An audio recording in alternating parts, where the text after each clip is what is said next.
Good morning. Welcome to the breakfast meeting here on NBS television. My name is Isabella Tugume.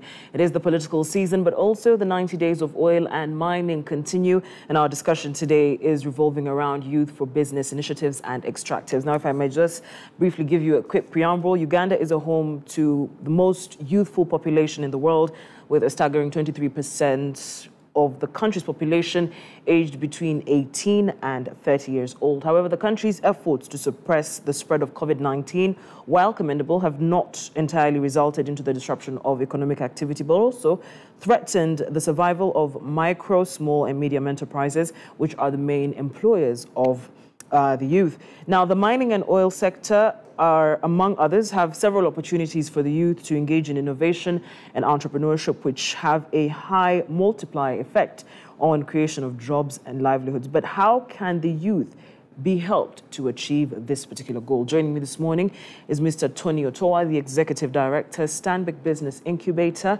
and Mr. Nicholas Burunde, the Programs Officer from UNDP. Hello, Tony. How are you today? Well, thank you. Good morning. Good morning. Hello, Nicholas. Good morning. How are you? Good. All right, so I'll start with you, Nicholas. What are some of the initiatives you've put in place to support Uganda's youth? So, thank you very much, Mabel. UNDP has been in Uganda for over the last 40 years, and we have been focusing on strengthening sustainable development and ensuring that our youth and our country grows on a growth trajectory that is inclusive for everyone else. And so at the moment, we currently have about 3 programs that we are running to support youth, one of which is the Graduate Volunteer Scheme that seeks to equip youth with employability skills such that they're able to go out there and seek employment or are able to go out there and start their own businesses. The second initiative that we have is on engaging youth in peace and conflict resolution. It's a new initiative that we've just started, and the idea is how do we roll on beyond the current political season that we're in to ensure that our youth have a stake in the kind of development that we are having. And number 3 is the Youth for Business, an innovative instrument developed by UNDP and Stanbic Business Incubator, largely to foster impact-driven entrepreneurship, innovation, and using business solutions as a tool to address the huge youth unemployment and unemployment challenge that we have in this country. All right. Tony, why was the Youth for Business facility initiated? So, first and foremost, it's very important for us to realize that we have a huge number of young people, youth around the country. Many of them are struggling with the most critical thing right now, employment. Yes. You know, so many of them do not have jobs and are trying to, do so many things in order to survive. But we came in to say, how do we support them? How do we support them to become, to become more resilient? Support their businesses to become, more resilient and sustainable, but also to see ways in which we can encourage youth entrepreneurship in this country. Not everyone is probably destined for a job, but some people can actually jump into business and have formidable enterprises that we can support and develop. So we decided to come into play with UNDP and say, let us support this youth in that journey. Let us see to it that these young people are able to have businesses that can grow, be more sustainable, but also employ more young people. So that's really why we came in and said, we want to be part of this journey. And again, remember, like I said, the youth are a huge chunk when you think about our population. And that's why it's important for us to cater for them. All right. Now, Nicholas, given that our focus is on the oil and gas and mining sector, how is this facility supporting youth to engage in that particular sector? So the Youth for Business is an initiative that was launched by His Excellency the President on the 12th of August, on International Youth Day actually. And the idea behind Youth for Business is to create about 20,000 jobs over the next 5 years, to reskill and retool about 50,000 young people, and to create about 100,000 indirect jobs. Now, to do this, we're looking at 7 sectors of the economy. That's agriculture, that's tourism, that's mining, particularly development minerals, that's manufacturing, renewable energy, ICT, and the creative arts.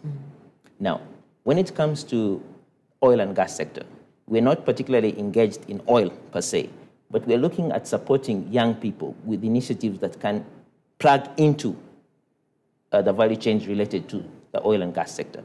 For instance, the young people who are engaged in rabbitry. Rabbit meat is one of those most highly nutritious and sought after meats in this country now, especially given the kind of expat population we're going to have in the Hoima and the Albertine Graben. And so if we can support young people to engage in that kind of business, engage in those kinds of value chains, tourism is big, especially in the Maxon Falls area, which has the highest biodiversity per square meter. So how do we support our young people to engage in the value chains that link into the oil and gas sector? And that is what Youth for Business is about. Okay. Yes. Tony, what are the categories what categories of youth are targeted in this particular initiative? And how are you addressing the lack of financing for youth businesses? Okay, when we talk about categories, I'm not very clear on what that is, but I mean, when we talk about the age bracket, we're talking about between 18 to 35.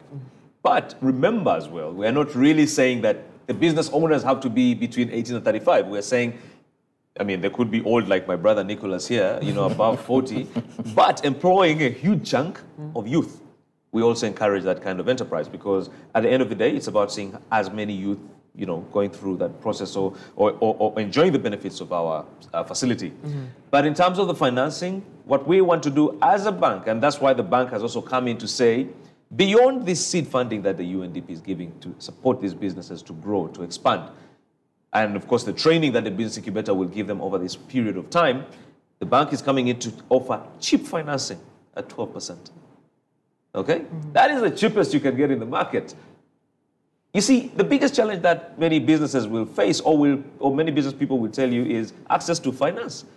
Here we're simply saying we want to, plug that in and support the businesses beyond the seed funding. So the seed funding is coming in to support them to grow and develop a business idea. We train them, support them, make them more resilient, and then the financing comes in for them to scale.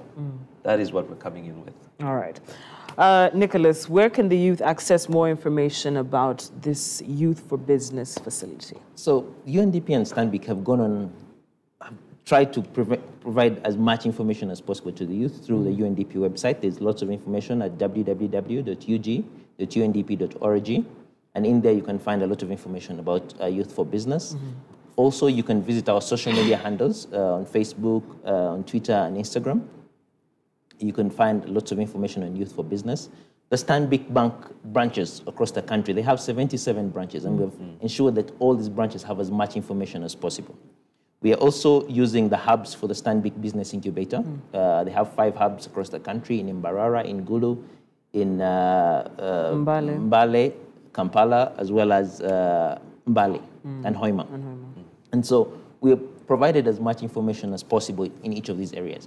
We are also currently undertaking roadshows across the whole country, in the north, in the east, and in the west, to ensure that we provide as much information to the district commercial officers who fit within the local government structure. We are also trying to engage the district community development officers to ensure that they can support young people to apply for this very good opportunity. All right. Well, it was really lovely having both gentlemen in studio discussing opportunities for the youth in the oil and mining sector. Before I let you go, I'll start with you, Tony. What would you like the viewers to take home from the conversation we had this morning? And I'll wind up with Nick. I think it's very important for us to understand that the youth are a very important section in our community or our society. And it's very important for us to be able to support them, to be able to have a great contribution towards, the economy of the country, but also a great contribution towards building this nation. This facility for me is a great one that not only gives the youth an opportunity to be what I'm saying, but also an opportunity to take charge of their situations in whatever sense, but also in the entrepreneurial area. And I think we are here to help. We and the UNDP, this is what we want to do for the next 5 years. All right. Thank you so much, Tony. Yes, Nicholas. Like you alluded to, Mabel, at the beginning, youth form 78% of Uganda's population. Under 30, that's just under 30. And then you have another 23% who fit within the age bracket of 18 to 23. That's a huge demographic dividend that this country can take significant advantage of if and only if we invest in these young people. And so Youth for Business is here to invest in young people, to help them turn their dreams into a reality. That's what we're here to do. Thank you so much, Nicholas. You've called me Mabel twice. I'm Isabella Tugume. But our conversation this morning was pertaining to the 90 days of oil and mining, helping Uganda, and of course, understanding the Youth for Business facility that was set up. This particular initiative was set up by both UNDP and Stanbic Business Incubator. Just in case you have any questions, they have told you exactly where you need to go. For a couple of days now, it must be about over 70 days, we've been having discussions pertaining to oil and mining. A couple of people were asking me, at what point are the youth going to get involved in this process? This breakfast meeting was meant for you. Just in case you missed out, we will be having this particular clip uploaded onto our Next Media YouTube channel. I am Isabella Tugume. Good morning and God bless.